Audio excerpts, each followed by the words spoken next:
Brother Lee Bryant II is with us tonight. He is not a stranger to us. Back with us tonight, and I think the last time I spoke with him, he was making a move from Houston to Dallas, the Dallas area. Um, he is now the associate minister at the Lawrence and Marder Church of Christ there in Dallas, working along with Brother Ramon Hodridge. And you all know Brother Hodridge he's joined us in the past, and Lord willing, we're working on the schedule for next year, and we'll get him back with us as well for next year. But Brother Bryant, and you all know the story. We met years ago when I was at Eastside, and baptized him and his family, his father, his mother, him and his brother. That was way back in I think it was the 70s, I believe, or maybe the early 80s. And so we've known that entire family for many, many, many years. And having watched Lee progress and grow and rise up and utilize his talent, skills, ability to the glory of God, it's just been a joy to observe that. And so he has done well wherever he has been. He also works with the National Youth Conference amongst the Churches of Christ, and has done that for several years. And so we've asked him to come back tonight and share with us another word of encouragement. And so we're thankful for him and his family. And he is also a school teacher in one of the school districts in the Dallas area. So he's a tent maker as well. So, but again, Lee, we're glad to have you. He's told me he preached 3 sermons today. So and that, I tell you, preaching can be very exhausting. You preach 1 sermon, you're exhausted. If you preach hard, let alone preaching 3. And so we're thankful that you're able to still have a little bit of energy to share a little bit more with us tonight. So Lee, we're going to turn it over to you. Glad to have you, and thank you for being with us, Brother Lee Bryant II. Good evening, everyone, and thank you so much for having me. Yeah, I did 3 today. I didn't plan on doing 3 initially, but I ended up doing 3. But I had an awesome day today. The Greenville Avenue congregation invited me to come over. Today was Youth Sunday, and I forgot they had 8 o'clock service. In my mind, I'm thinking, okay, I'll get there at 10:30, and they said, no, we got 8 o'clock. And then 10:30, and then we have a 4 o'clock. I was like, So, yeah, my voice is a little cracky. I'm a little tired, but this is something I enjoy this time so much that I was actually really looking forward to this time. So, thank you again to my friend, big brother, Brother Sandifer. I do appreciate you. Love you and your family. I see so many familiar faces and names on the screen, so I do appreciate all of you as well. Still getting adjusted to Dallas. It was a good move. Still getting adjusted, and the one thing I did have to do is I did have to give a huge thank you to the Texas Rangers for beating those Astros. So I do appreciate Dallas already for getting those cheating Astros out the way. So amen to that. Amen to that.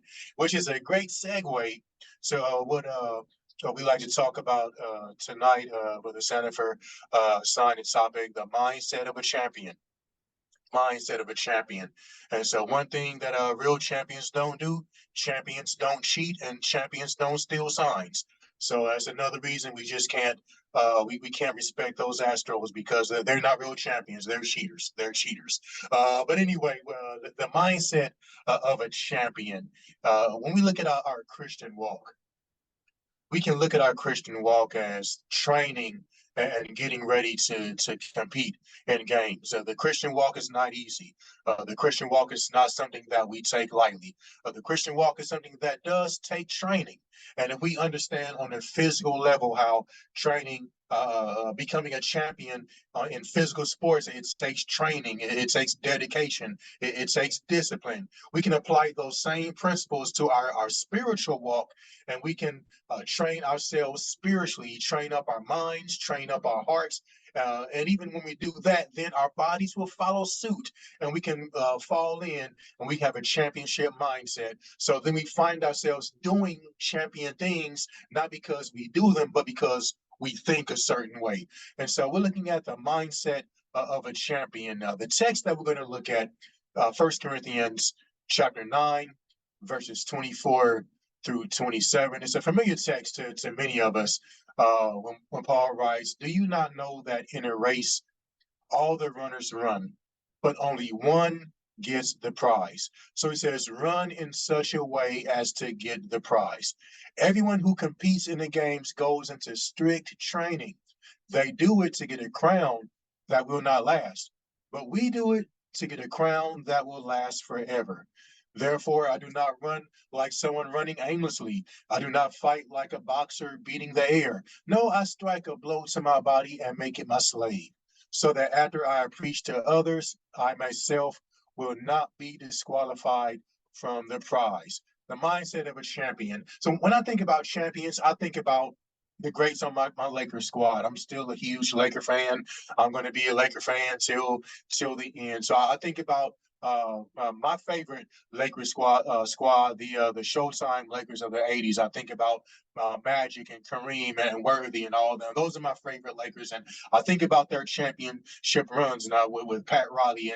And when I think about that team, they had a certain mindset. I think about, even though I'm not a fan of the Patriots, I think about the run the New England Patriots had, and they had their championship run, and their coach and their top players, they had a certain mindset. I think about the 2 3-peats of the Chicago Bulls. Wasn't a huge Jordan fan, respect him, not a real big fan, but Jordan and Pippen and the coaching staff there, Phil Jackson, they had a mindset that other teams didn't have. I think about the run the Golden State Warriors have. Now they were different. They were different, but they had a mindset that others didn't have. I think about the dominance of Usain Bolt on the track.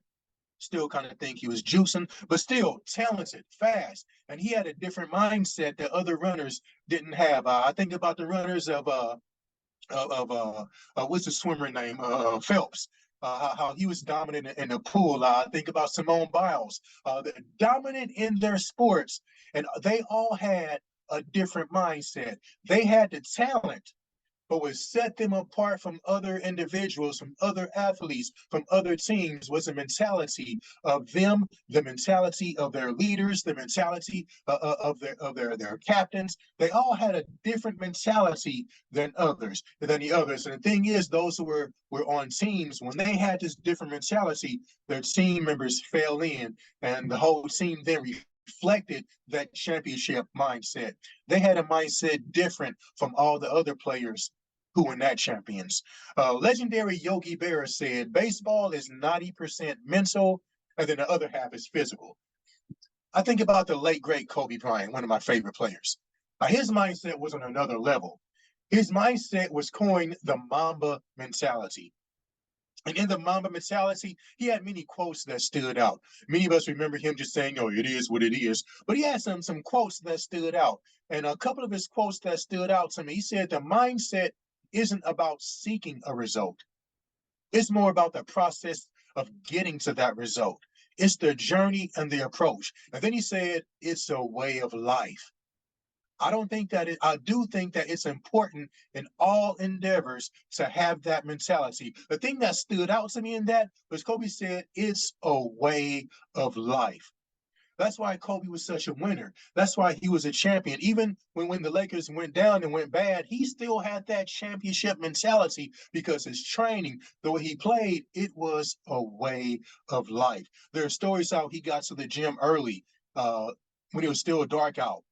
he was in a full sweat when team members came in to start their practice. And then when practice was over and they left, he stayed there and he kept on playing because his mindset was different. His training was a way of life. He said something else very interesting.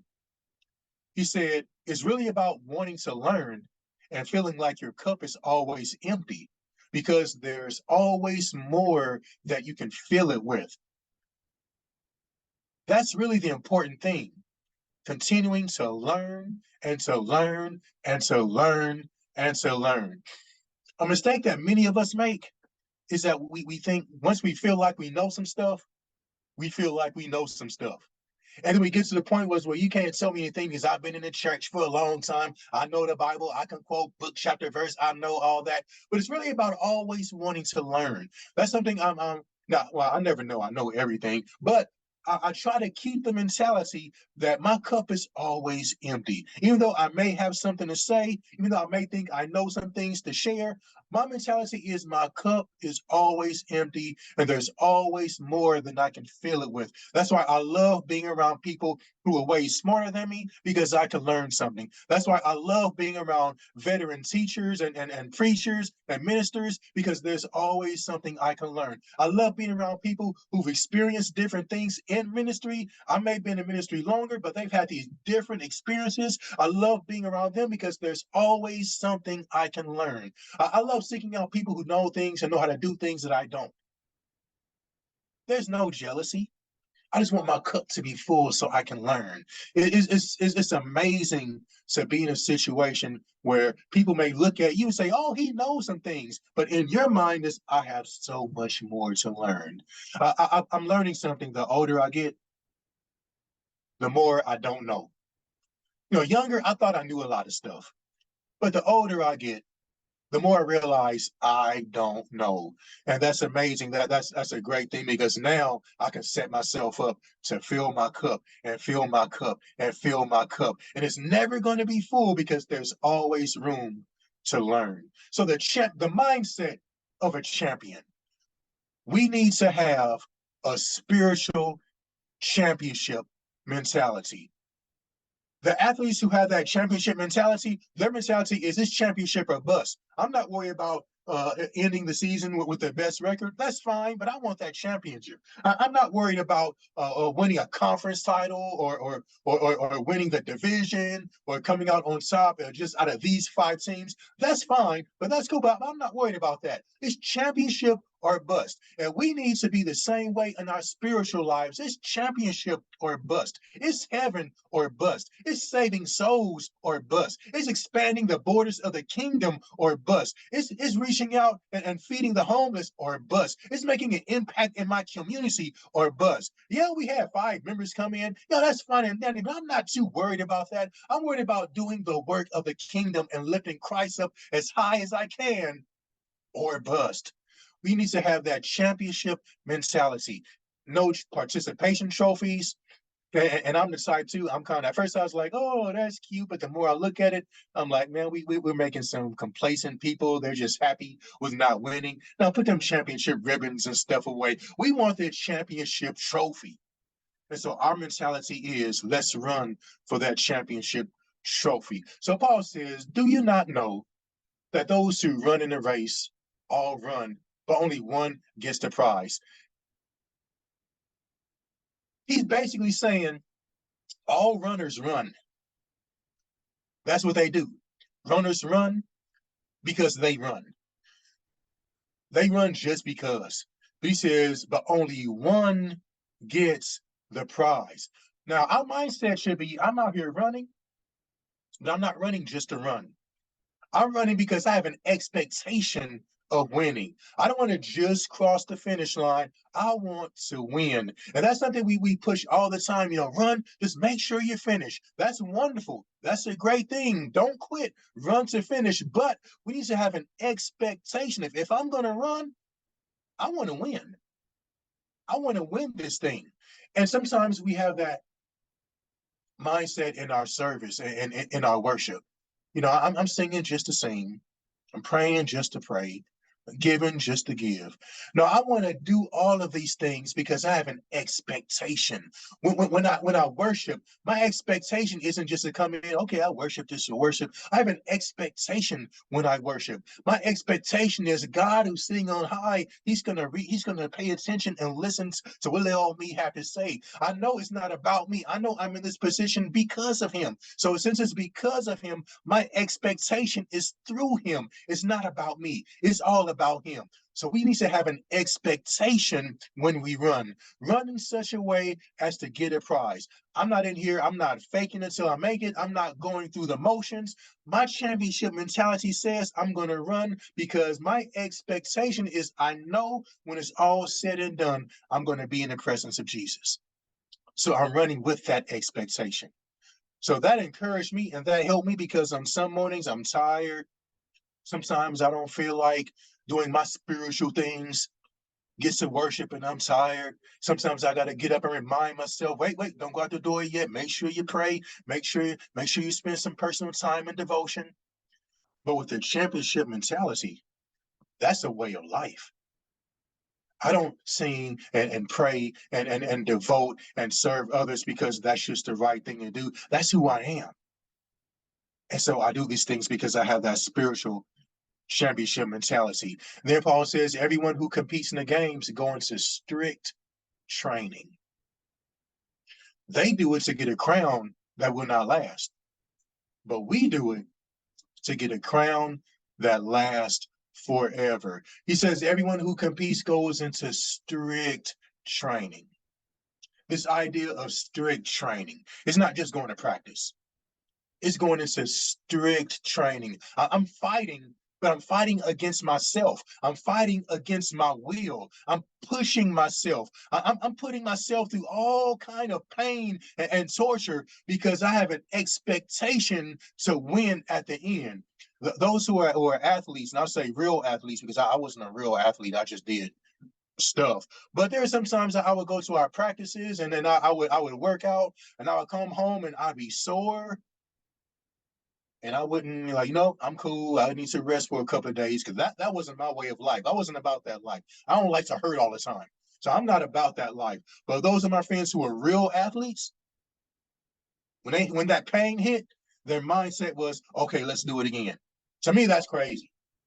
Why are you gonna keep on hurting yourself and hurting yourself and hurting yourself? But in the end, they in shape and my stomach's still big. Okay, I see why you did that.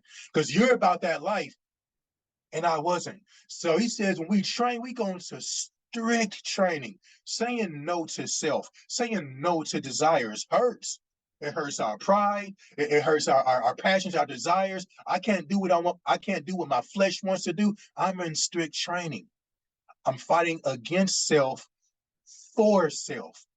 There are things that I have to do because I have an expectation. There are things that I cannot do because I have an expectation. There are things that I have to eat because I have an expectation. There are things I have to avoid because I have an expectation. See, that takes away my pride in saying, well, I don't do those things because I'm a Christian. No, I do those things because I have an expectation, a spiritual expectation of myself. I have a spiritual championship mentality.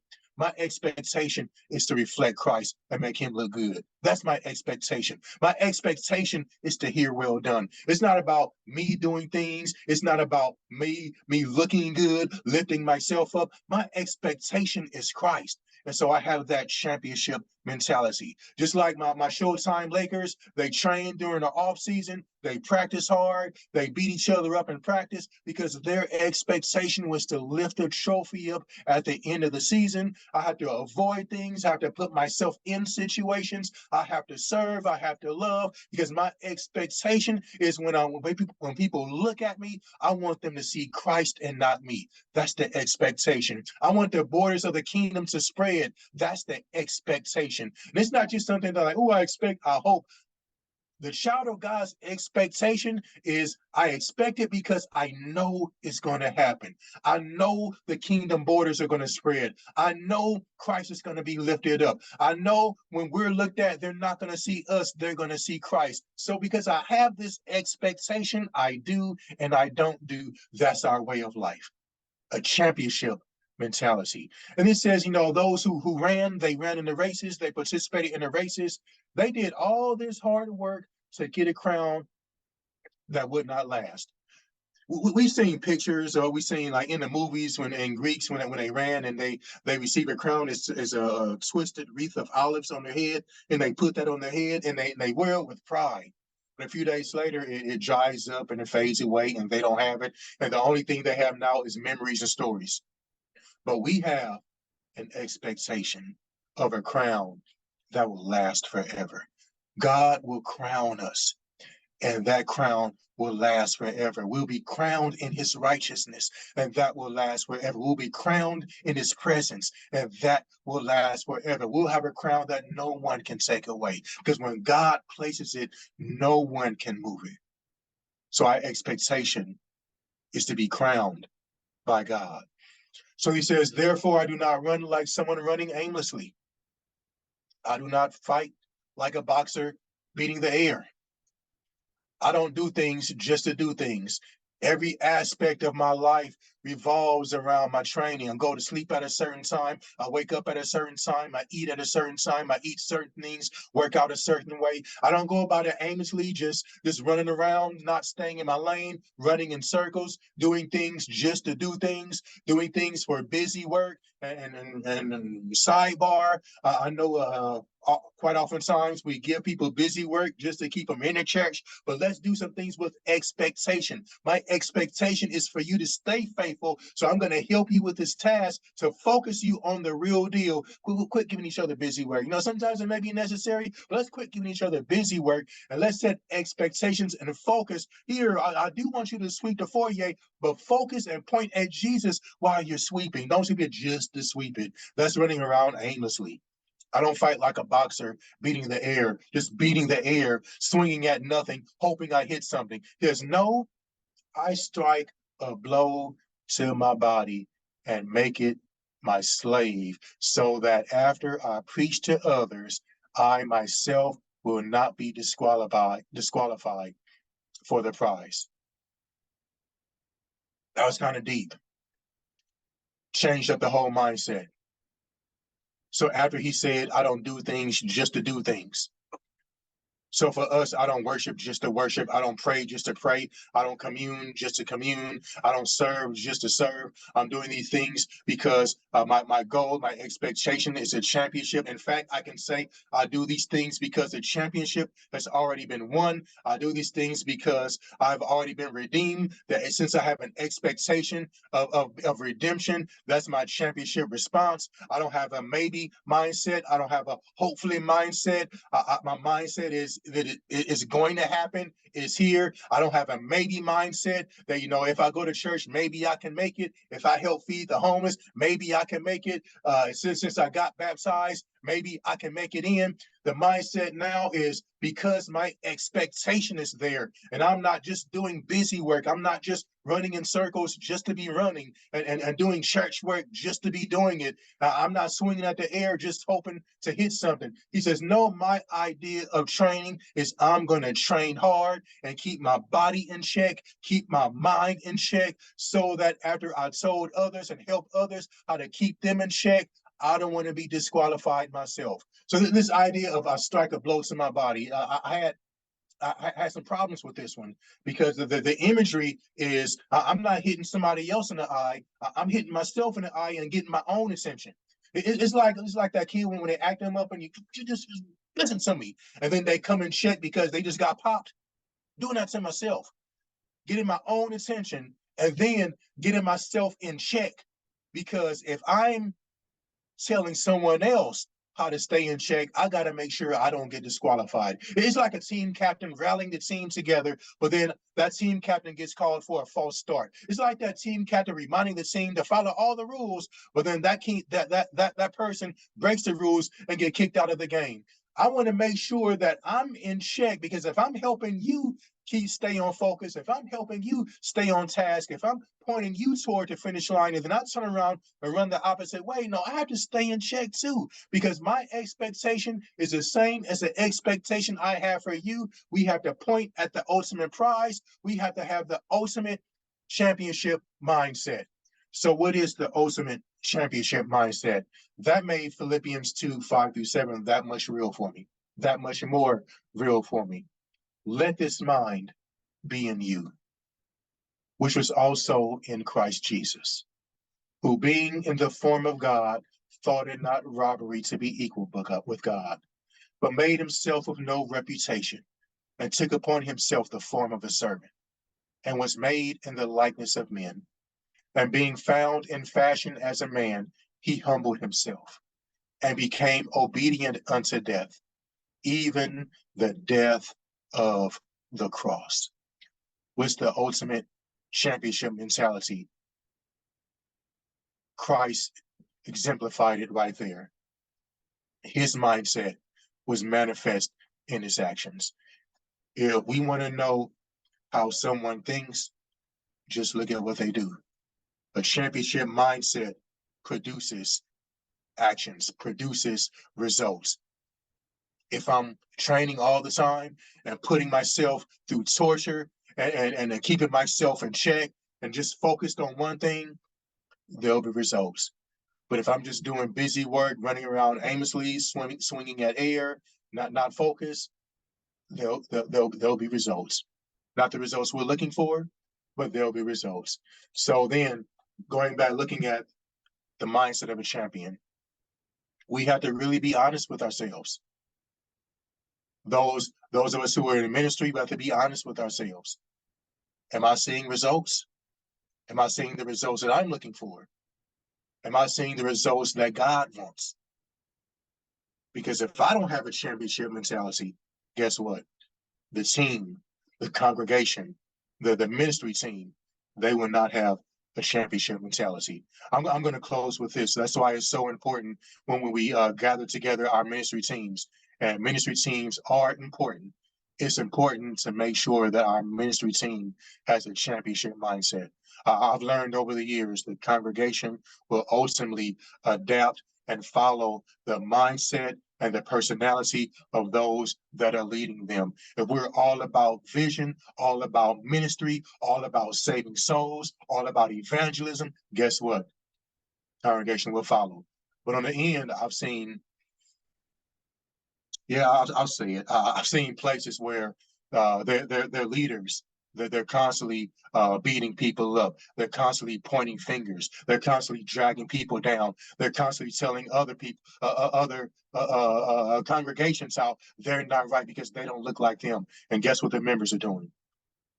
Attacking others, not loving others. So to have a championship mentality, our championship mentality should be shown in such a way that it spreads to the team, spreads to the congregation, so that our championship mindset spreads to the church. And guess what? We will have a congregation, we will have a church that has a championship mindset, and watch the borders of the kingdom spread. Thank you. Thank you, Lee, for an excellent presentation tonight about the mindset of a champion. And I think it is high time that we all seek to have that kind of mindset at our respective congregations. Excellent presentation from 1 Corinthians chapter 9.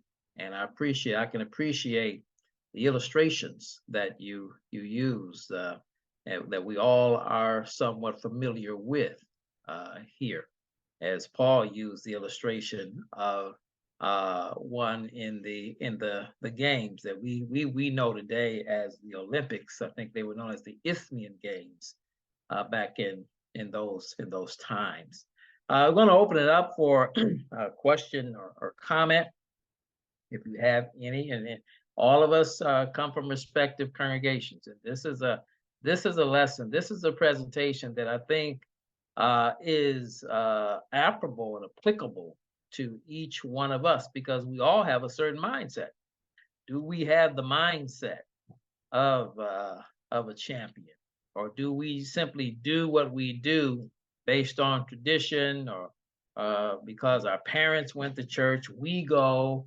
That is not necessarily the mindset that one should have. I want to start out, Lee, by asking you a couple of questions. One is, given the time that we live in, how pressing is it for us to have this mindset that you talked about at our respective in our respective churches? How pressing is it? And then, if you take a look at Hebrews 11, what would you say about the mindset of all those who we read about in that chapter? That's a great question. I actually talked a little bit about that this morning at Greenville, as far as our mindset, how pressing it is with congregations today. We live in a different spiritual culture now. It was just a few years ago, the church, we were able to stand on the fact that we have truth and we know truth, but we're able to stand firm on the fact that we have a reputation and a reputation for being a people who study. We don't just accept what's being told to us. We study from the pulpit to the pews. We study, but now times have shifted to where those same people who we talk to, they know things now. We can throw out our verses and they can hit us back with some verses. So it's so pressing now that we stand firm on not just our foundational truths, but then have a mindset that when we're hit back with some things, we're going to stand firm and keep on fighting back, because again, that championship mentality is in a game. I may find myself down, I may find myself behind, but I'm not going to give up. I'm not going to fold, because my expectation is still I'm going to win. You may have won the first half, but I'm going to come back and knock you out in the second half. I may have had a bad quarter, but it's 3 more quarters to play. So it's so important for congregations not to just stand on past championships and past times. We need to look at what's going on in the world right now. Look at where the world is spiritually right now. Acknowledge that, okay, even though we know some stuff, they know some stuff too. They may even know some historical stuff about us that we've overlooked and not even thought about. And so our mentality now is, okay, I may have thought I knew something before, but now I have to go in with an empty cup. What's that empty cup? Okay, let me go back and study some more. Let me humble myself and start asking questions of those who've been around longer. Let me humble myself and look in the mirror and say, Lee, you know what? You don't know everything. So call up some brothers who know some things. Call up Sanford, call up Godbolt, call up those brothers that's been doing it longer than you, and pick their feet, pick their vines. Take their experience, put it with your experience, make a new experience that's relevant today. Acknowledge that there are crazy things out there that are creeping into the church, and not just brush them under a rug, but hit them head on. Acknowledge that social media is taking over the world. So I need to, how can I put the truths in social media to push my truth out? So it's important that we have that championship mindset. A mindset of a champion is that a champion will call timeout, go to the sidelines, and change up their strategy. Okay. And so we have to be humble enough to staying within foundational truths. I need to call a timeout.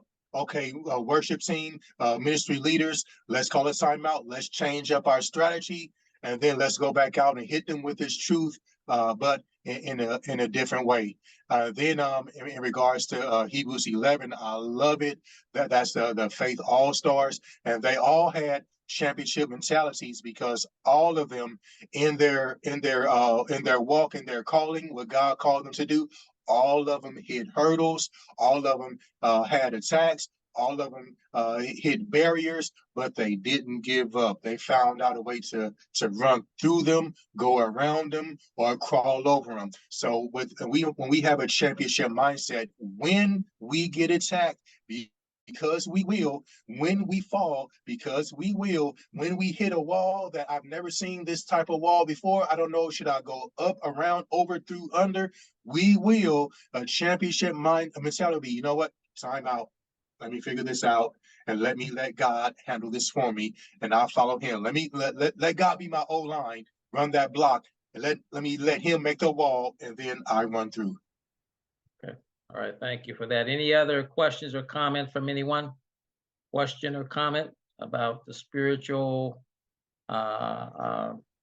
mindset of a champion?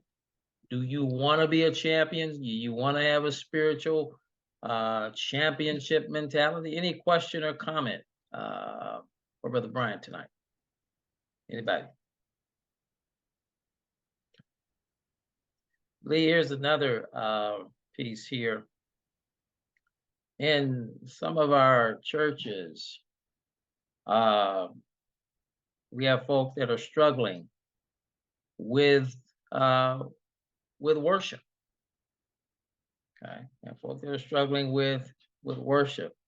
How can that be a detractor from one's development of having the right mindset? Right? How can that be a detractor? That's a great question too, and it's because even wrapping our minds around what worship really is. Many of us have either maybe said it ourselves or experienced others saying it to where we say, well, I don't get enough out of worship, or I didn't get anything out of it. And for a lot of us, we go into worship expecting to get something versus I'll go into worship because there's an expectation of me to give something. I started asking the question when people say, it's I don't get enough out of worship. And so I said, well, what did you put into it? Because the more we put in, we really don't have time and focus to see what's going on around and coming back because we're giving so much. So with our way, and oftentimes, it's the worship styles, the song leader, the preacher, whatever's going on. Our expectation is, I want to be fed. I want to get something. I want to feel something. But if we pay attention to how we describe our worship, we say corporate worship. It's corporate because everybody's pouring into it. So I encourage those who are worship is a detractor because it's just not. I'm just not feeling it, or this just isn't me. The first question I always ask is, okay, what are we pouring into worship? How are we trying to bless the person next to me in my worship? What am I putting into it? And through there, let's see what I can get out. And so, what do you say to those, in the aftermath of pandemic, and those who may still see the need to be at home, but yet they travel to other places and do other things within their community? What do you say to that mentality? Is that a spiritual championship mentality? What do you say to that? That's not a championship mentality. That it lets us know that worship. I'm trying to word this correctly. Worship is important, but it's not a priority. It needs to be able to separate the two. There are things that are important to me, but they're not a priority. And worship is important to all of us. I believe worship is important to all of us, but some of us, worship isn't a priority.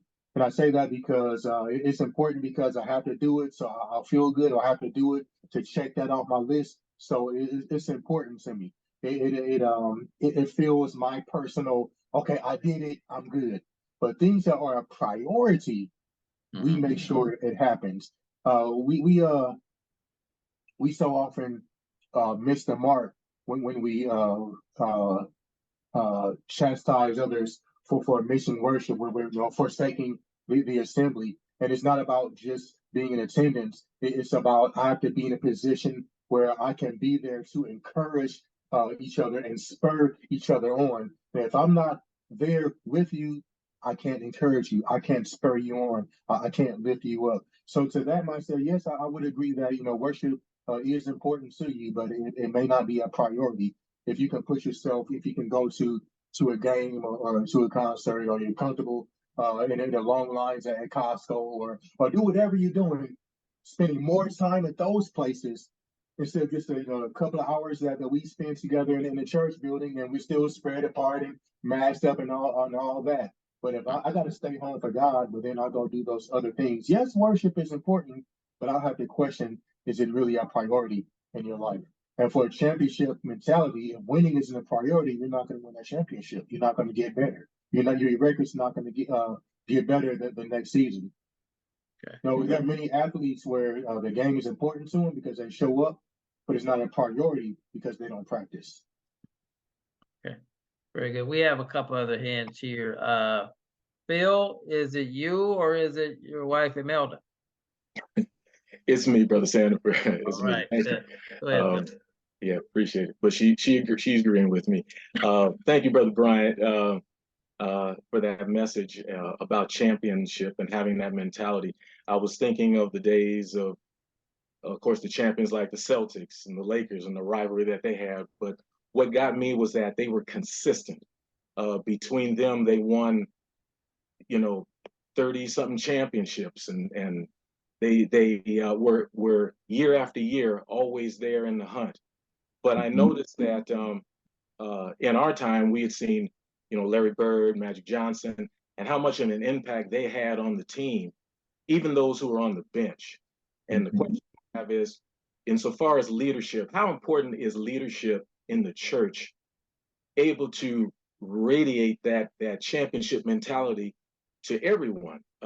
Those who that are over in the corner in the congregation who feels that they may not be a part of something, or they want to be a part of something, but they don't. There's no encouragement there.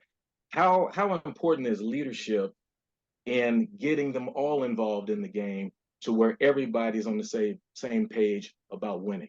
Thank you. Yeah, it's very, very important. And it's funny because we touched on that a little bit too this morning over at Greenville. It was our Youth Sunday, and I was just encouraging, and then the youth ran the service, and I was encouraging the youth to keep it up, and at the same time encourage all the members to encourage our youth, and I let them know that whatever we do in ministry, whatever we do in service. Two words that should never be in front of whatever we do is just a. There's no such thing as just a. I'm just a person that comes in and sweeps up. I'm just a greeter. I'm just this, because then we diminish the gift that God has placed us with. So there's no such thing as just a. So as leadership, what we need to do is we need to make sure that our members, those who are striving to work, make sure and let them know that everything is important and not one thing is more or less important than the other thing. We're all connected, we're one body, and everything is important. I give the analogy that if I hurt my pinky finger, just a tip of my pinky finger, I wave my whole arm. That's just a little finger, but I wait, and depending on how hard I hit it, I may jump up and down, put it in my mouth. My whole body is reacting just from a little body part because we're all connected. It's not just my pinky. Oh, that's my pinky, because it hurts everything. Things that we may deem small or deem insignificant is not. Everything is important. So as leaders, we need to, one thing we can start doing is just start celebrating the victories of everybody. Celebrate the accomplishments of everybody. Oh, this young brother came in and swept the foyer. Awesome job he did, because now we're coming in and now our mindset, our attitude is good because we're not stepping over trash now. It's a clean foyer. Let's clap it up for him. Clap it up for him.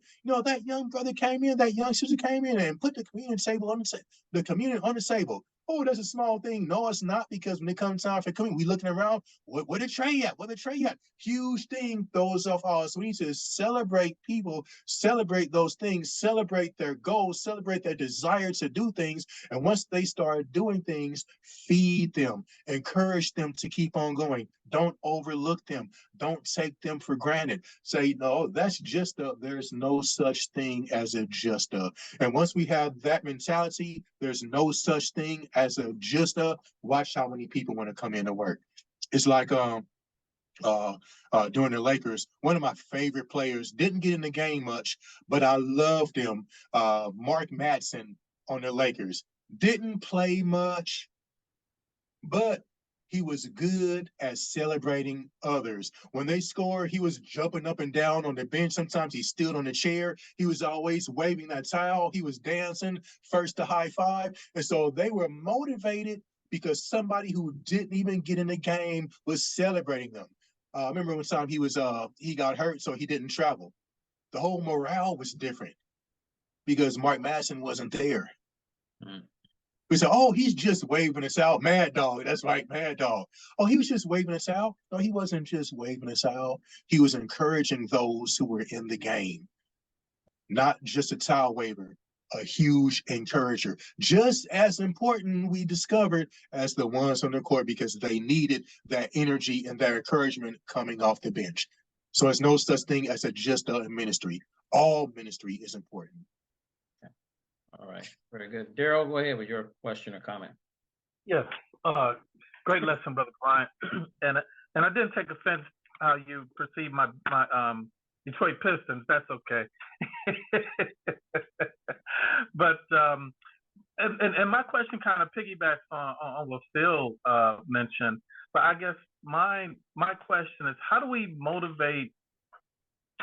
And I'm sure every church has been having the same issue because of, social media has a stronghold on our youth.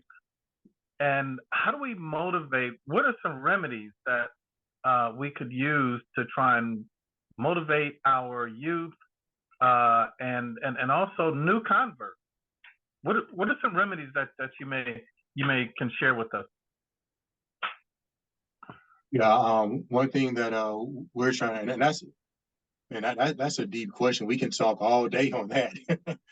One thing we're trying to do at Lawrence and Marder is utilize every piece of technology we have access to, because they're already there.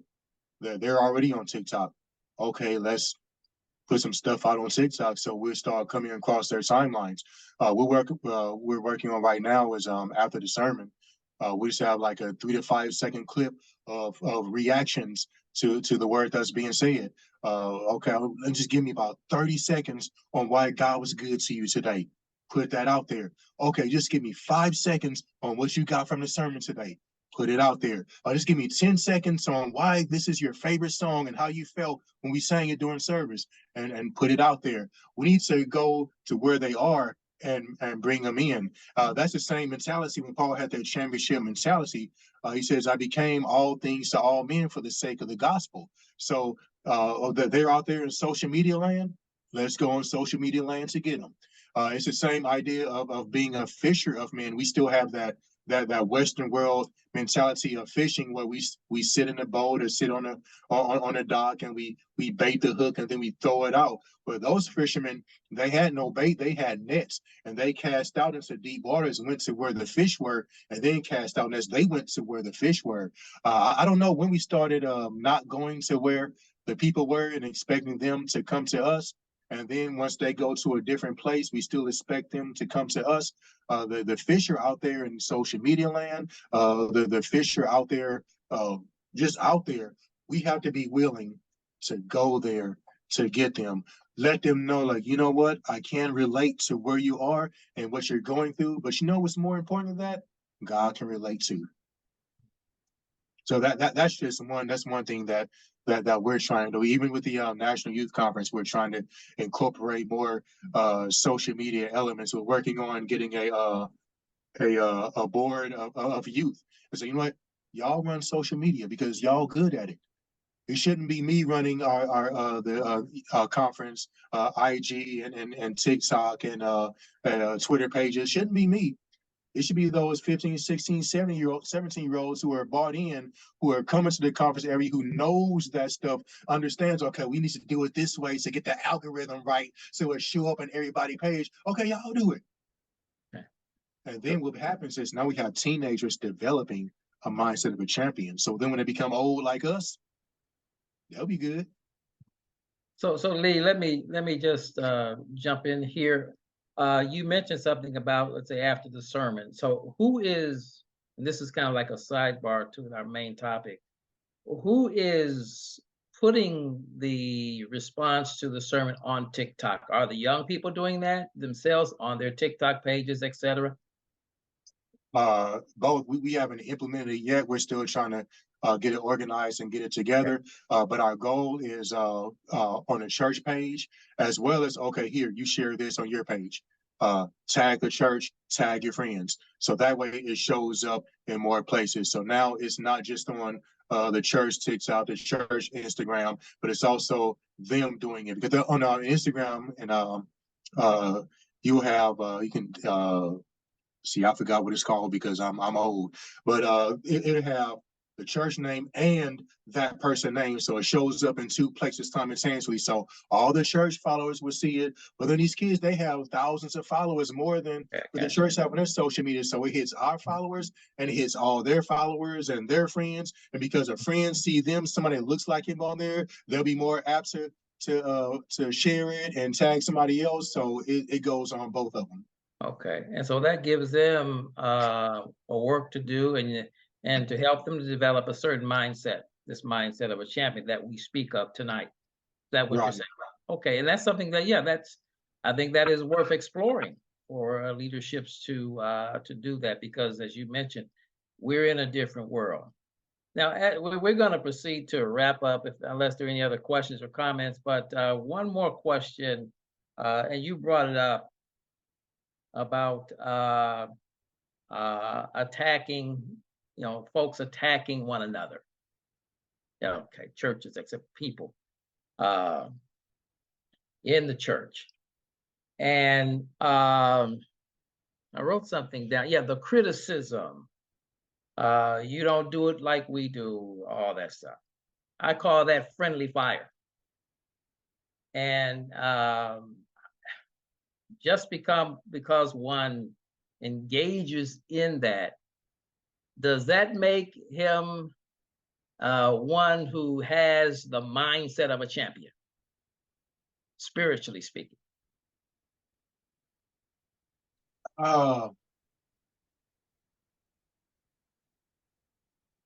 If I answered from personal experience, Mhm. I would say no. And just based on those that I've experienced and been attacked by, I would say no. Um, if it's an acknowledgement that we just are different, but we're on the same team, then we can still have a championship mindset because we have the same goal in mind. But when it's critical and attacking and taking the attention away from the goal and pointing toward, this is what I don't like about y'all people over there, that's not a championship mindset, because we've come off course and come off goal, and the focus is gone. The focus is now away from heaven and it's on each other. We're not lifting each other up. We're tearing each other down. We're not encouraging each other. We're tearing each other down. So whenever the focus comes off Christ, when our eyes become unfixed off of Christ and on somebody or something else, that championship mentality is gone. Okay. All right. I think, thank you for that answer, because that's an ongoing conversation. That some of us we have from time to time, and I like this theme, the mindset of a champion.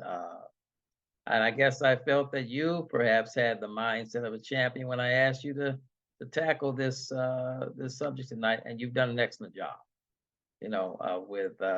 With what you have presented to us, and I hope that those of us who have been on the listening end will be encouraged to work on our mindset, to put forth our best effort all the time, and not become compartmentalized. Okay, we go to church today, and then the rest of the week we do whatever. No, every day should be a day of developing the mindset of a champion.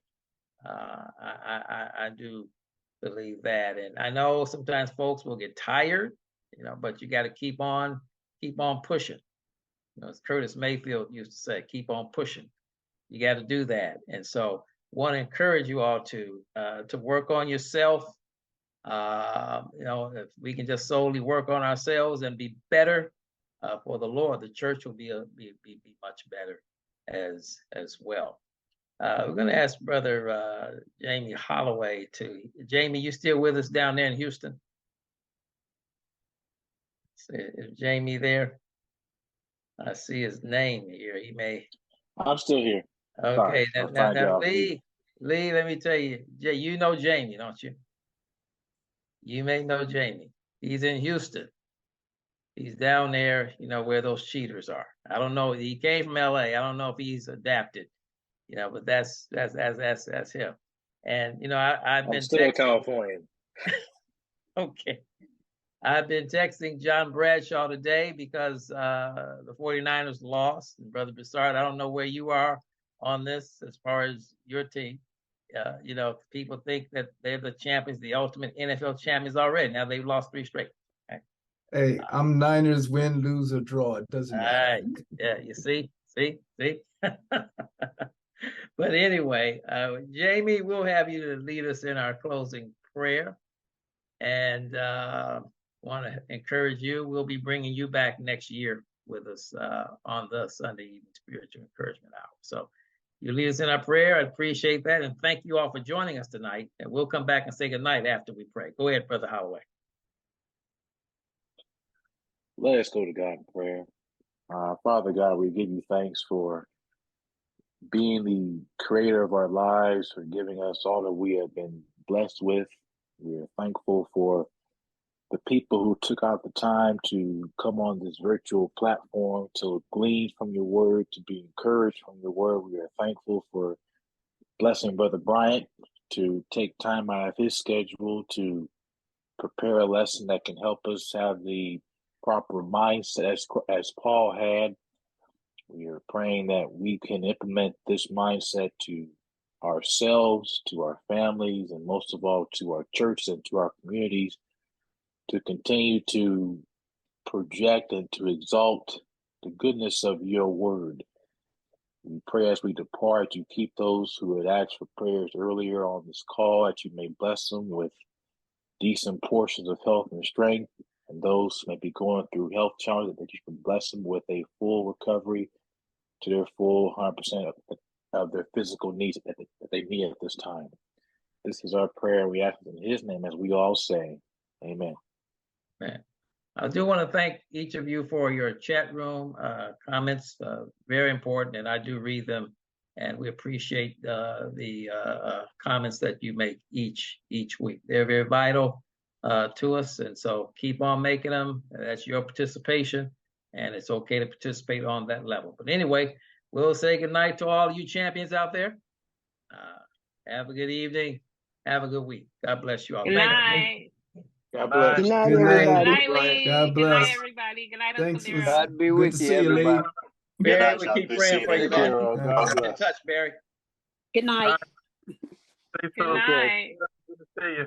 God bless you, Sandifer. All right, sir. Both Thank of you, you. Charlie. All right, Daryl. All right, now, Phil. Take care, man.